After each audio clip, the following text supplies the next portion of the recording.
What's up, everybody? It's your boy Melly for another classic review, and today, well, since we're still going to the spooky season, and we're already finished with two Disney films, how about Halloween Special?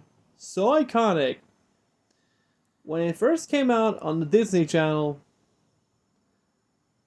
back in 1998, let's just say it became a tradition on the Disney Channel, which spawned four films. I'm talking about Halloweentown. Who remembers Halloweentown? Damn. I remember the first time I saw this, I think it was like in elementary school at the time. It was the October season Disney Channel. And there was always good Halloween specials there. They're usually doing these spoof ads, like the film Nightmare Before Christmas, the music, music video of Nightmare Before Christmas, you know which one I'm talking about. Those are from the 2000 generation. Include other classic Disney Channel original movies like The Little Vampire, let's see, Phantom of the Megaplex, Twitches? Oh boy, that's another one. Who don't know that? Wrapped Up. I think that's what it's called, the Mummy one. And other nostalgic Halloween specials back in the good old days, including old Disney cartoons like The Lonesome Ghost, Trick or Treat. Damn. Now I feel old. But Halloweentown was something special because it still holds the first film 86% Rotten Tomatoes because it's so iconic. This one came out like in '98, so wow, nostalgia right there from the late '90s right there, and also the good casting. It stars Debbie Reynolds, the late Debbie Reynolds, if you don't know her. She's the mother of the late actress Carrie Fisher, aka Princess Leia. May she rest in peace. She died a day after her daughter died due to grief. Along with her, she played Judith Hogg, Kimberly J. Brown, Joey Zimmerman, Emily Rose, Phil Van Dyke. Okay, wait, Van Dyke. Let me see something here.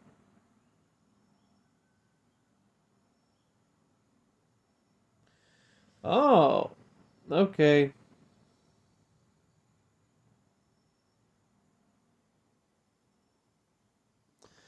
Robin Thomas and Mark Motherbaugh. And this was a special back then, back in 1998. It first came out on October 17th of 1998 on the Disney Channel with a budget of only $4 million. Yeah, before we begin, did you subscribe? Did you hit the bell? If so, ready to go back to childhood? You're back in the 90s again. You can't wait for that damn pop candy. And this special just came out, and you're too giddy like, wait, is this actually real? Well, let's find out, and let's go. So yeah, Halloweentown. Wow. And it's iconic because the first installment in Halloweentown series, which started with Debbie Reynolds, including Kimberly J. Brown, Joey Zimmer, and Judith Hogg, which is also the fourth original Disney Channel original movie. It centers Marnie, who's on her 13th Halloween and learns that she's a witch because her grandma is a witch, including her mother, but unfortunately her mother wants to be, has, quote, normal. Yeah. Which, of course, she and her siblings follow her grandma to a secret portal, which leads them to Halloweentown, a magical place where ghosts and ghouls, witches and werewolves live apart from the human world, or the mortal world, which has now been known in the final film. But she soon finds herself battling a wicked warlock, evil curses, and endless surprises. Yeah, I remember that. And when I first saw Halloweentown, it was actually a good show. The one thing got me giddy is the classic theme when you enter the town. Dun, dun, dun, dun, dun, dun, dun, dun. The giant ass pumpkin in the town square. Which, it's always iconic, the giant pumpkin in the town square. You see that in all the films of Halloweentown. Literally, up to the final one, which you see in the map and the opening credit of which is in the medieval age, or I think it was in the media, but no, yeah, it was in the map, but not in the past. But the film was actually pretty good. As for the development, Steve White was head of NBC's movie and minute series department in the 70s and 80s. In 86, White left the company to establish his own, Steve White Entertainment. The Wonderful World of Disney, which had been airing in NBC since 1988, was set up after property and ABC wanted to return to the network. NBC agreed to relinquish the rights to ABC on the condition that Walt Disney Television produced 6 movies for NBC in return. In 91, Sheri Singer, Senior Vice President of Television Movies for Walt Disney Television, was assigned to collaborate with White on movies to fulfill the contract with NBC. After working together, they began dating. In 93, Singer and White married. White shared a comment with Singer from her daughter. I don't know where to go with this, but my daughter said to me, Dad, where do all the creatures from Halloween go the rest of the year when it is now October 31st? Okay, that's the first time I heard it. Like, wait, that's a good idea because that's a good question. Because kids don't know, and we're talking about kids from elementary. They don't get, and this is his daughter back in 91. No, wait, 93. Which, of course, dubbed Halloweentown, the concept was pitched in ABC as part of the movie deal. The network greenlit the project. With the greenlit, Singer and White approached screenwriter Paul Birnbaum to write the script. Birnbaum took inspiration from his own life, used the names of the children, Marnie, Dylan, and Sophie, as the protagonists. The first draft of the film was geared towards an adult demographic. In 94, the script was presented to the NBC. The network decided to pass on the project. Singer ended up leaving the Walt Disney Company at the end of 94. 97 came and Singer and White established Singer and White Entertainment and returned to the idea of Halloweentown. The duo pitched to the Disney Channel, who initially passed on the project as well. Executives at the network changed their minds after they aired Under Wraps, which was well received. The network returned to Singer and White, and the film was redeveloped more to children's film. In 2018, interview with Insider, director Dwayne Dunman revealed the film was presented to him as a $20 million to $30 million project, but the budget ended up only being $4 million. As for casting, after receiving a go-ahead from the Disney Channel, Singer and White Entertainment began casting. The first person cast was the late Debbie Reynolds, who at the time had just decided to venture into television work since, she was a big movie star back then. So she decided to go smaller. Like, well, face it, when you're a major movie star back in the old days and you just want to get away from the big screen, you want to go to small television. That's a good career for her since she was like, how old was she? She was like about her 50s or 60s around that period, right? 50s and 60s right there. At that time period. And a list of actors who proposed to Singer, right? And Sheri Singer said, when we saw the list, we took one look at her name and said, oh my God, will she really do it? This is absolutely unbelievable list and terrific idea for casting. We never went to anyone else. In 2016 of September, Kimberly J. Brown recalled her audition for the film, which she had to react to the conversation where it's revealed the character Marnie is a witch. Brown read for the role twice before being cast. In 2020 GalaxyCon question and answer panel, Judith Hogg revealed she had a meeting with the head of Disney Television where she read the part Hogg, who previously played April O'Neil in the Teenage Mutant Ninja Turtles, said, I kind of knew in the room I got the job because his son was a diehard Ninja Turtle fan. Wow. According to the singer, the hardest role to cast was the antagonist, Calabar. He had to be scary, but Disney Channel scary. Robin Thomas, who had previously worked on White on Amityville Dollhouse. Huh? Amityville Dollhouse. Let me see that. Oh. Mm. Was brought into audition and was the final choice. Really? Okay. Wait, go back. What was that pop up there? Oh, the another horror film of the Amityville. Okay. During pre-production, Kimberly J. Brown was cast as Marnie. Artists used a photo of her to create the Halloweentown book prop. The image of the witch flying across the page needs to resemble the actress.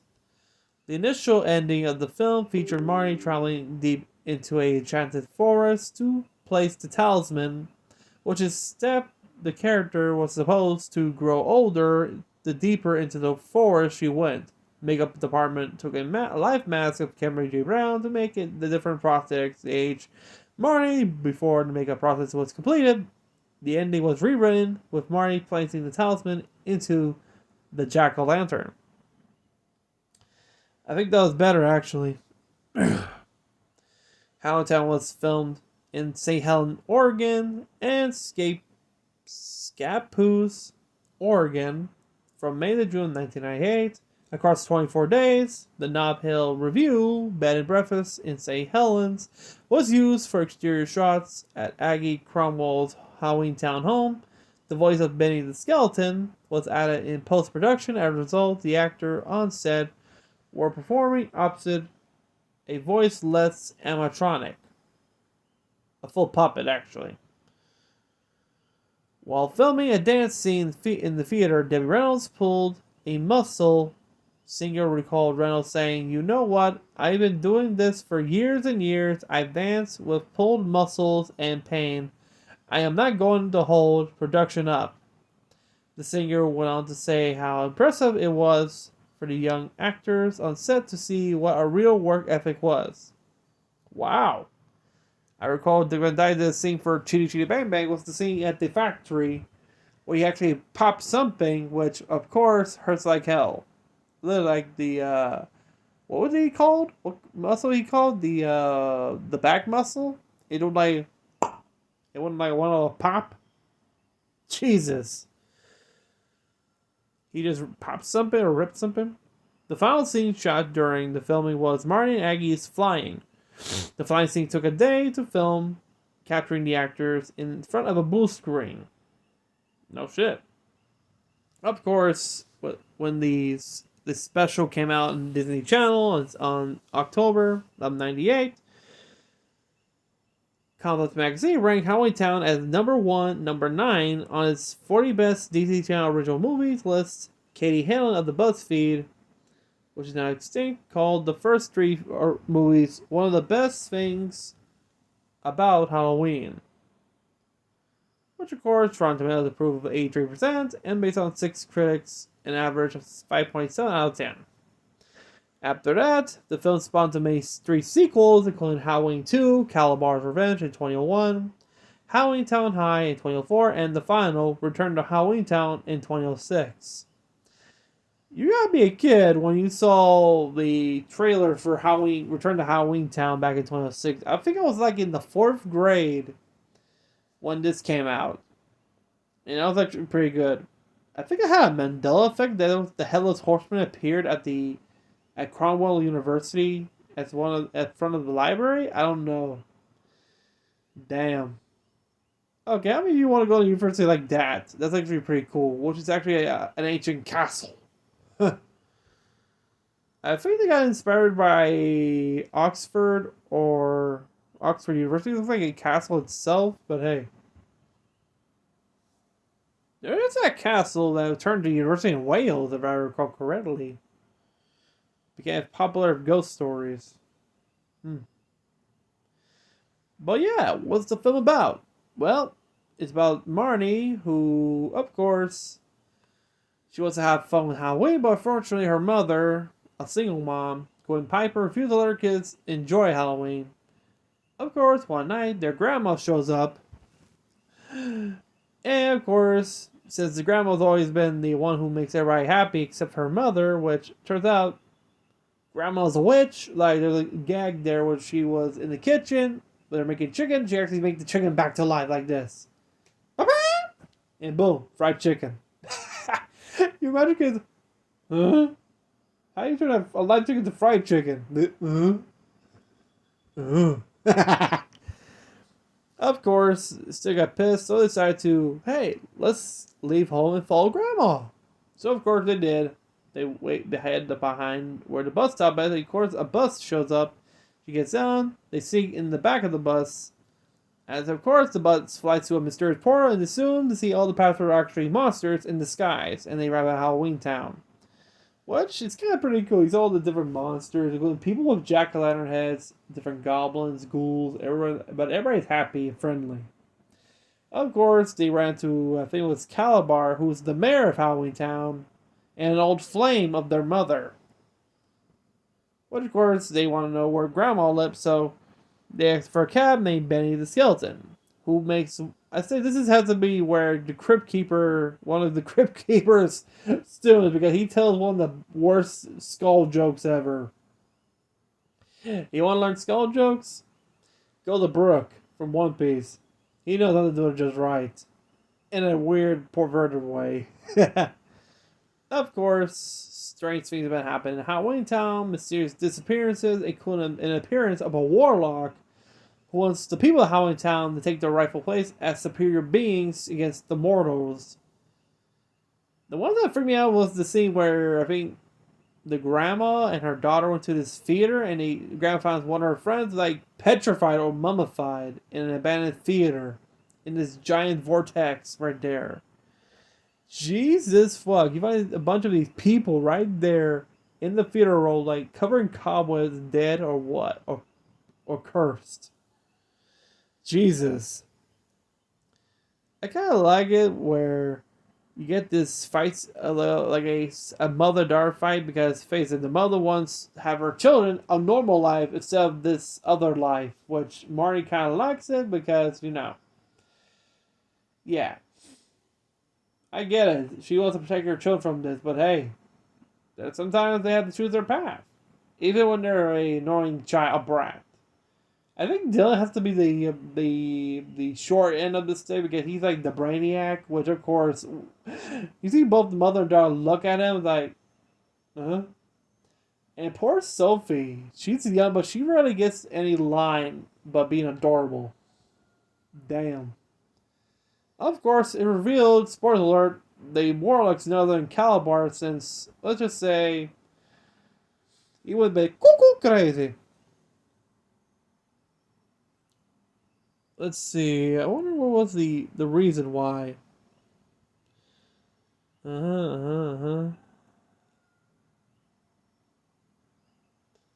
Which, of course, I keep forgetting what was Calabar's reason.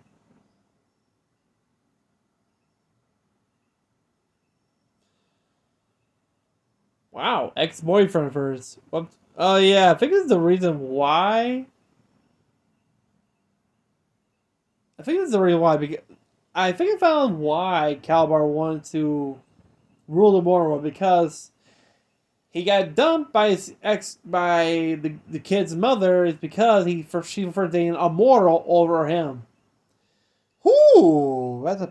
That's another level insult in the magic realm right there. That explains why. Of course, the kids have to break the course by getting these ingredients to prepare for the talisman, the Cromwell talisman, the light the jack-o'-lantern again. Which ingredients are a hair of a werewolf, a sweat of a ghost, which, how you get a sweat up from a ghost? A fang of a vampire to make the talisman to activate. Which, of course, they have to place the talisman in the large jack-o'-lantern in the center of town square to defeat the demon. Which, of course, the warlock is revealed no than the mayor himself, who is bitter that Gwen chooses to marry a human instead of him. Yeah. Which is for some guy who's normal and plain versus a guy who's just a bit over. Yeah, you know, I already said it. Which, of course, he starts talking to the townspeople, tries to persuade them to join him and take over the mortal realm. With the help of Luke, Marnie slips past Calabar long enough to climb into the jack-o'-lantern and try to place the talisman inside. Calabar notices and casts a spell to freeze her. As she is about to pass out, Marnie drops the talisman into the jack-o'-lantern, which causes to illuminate, which unfreezes her and everyone trapped in the theater and weakens Calabar. The children reunited with their mother and grandmother. Calabar obtains the talisman, said he will use it to become ruler of both mortal and magical realm. Bill is revealed to have magic powers and eventually joins Gwen, Aggie, and his sister in confronting Calabar using the combined powers to defeat him. Luke is restored to his goblin appearance. So Mari tells him she likes him either way, which, that's awesome. Wait, does he appear in the final one? I don't know. Gwen and Aggie decides to train Marnie as a witch, and Aggie decides to stay in the mortal realm to spend more time with her grandchildren. And the film ends with both her getting on the bus and blasting off back to the mortal realm. To tell you the truth, I kind of like this film because it brings a lot of nostalgia. Fun fact, there was a scene where Agatha and her granddaughter were walking and encounter a friend looks like... Okay, the makeup they used scared the fuck out of me, literally. I was like, what the fuck? I just saw. That scared the shit out of me. Damn. Still works though. But Halloweentown still has that nostalgic feeling. Although I hope they do not do another remake because you can't have Halloweentown without Debbie Reynolds as Agatha Cromwell. She has that certain pizzazz that makes the show perfect. And with the two behind us, with Steve White, including his wife, I don't know, they're still together. Singer and White Entertainment. Which, when they first saw the Reynolds on the list, they knew they did a good choice in putting her as the role of the grandma. And she appeared in all 4 films. Well, the 4th film, she made like a few appearances through a hologram. And we also learned more about Agatha's past. That she was actually just to be queen, but she decides no, she wants to have a regular life, but being a ruler of both a social class. And she also was a teacher. Okay, to make it more easier, where I'm going to do a review is all 4 films. Where if it's the first one, I say tomorrow we're going to do the second one, Calabar's Revenge. But until then, people, what do you think of Halloweentown? Were you the generation that first saw this in '98, or me when I first did it around the 2000s era? Tell me what you think. Did it brought you like memories? Do you still watch it? Or I don't know if this still is on the Disney Channel. I don't know.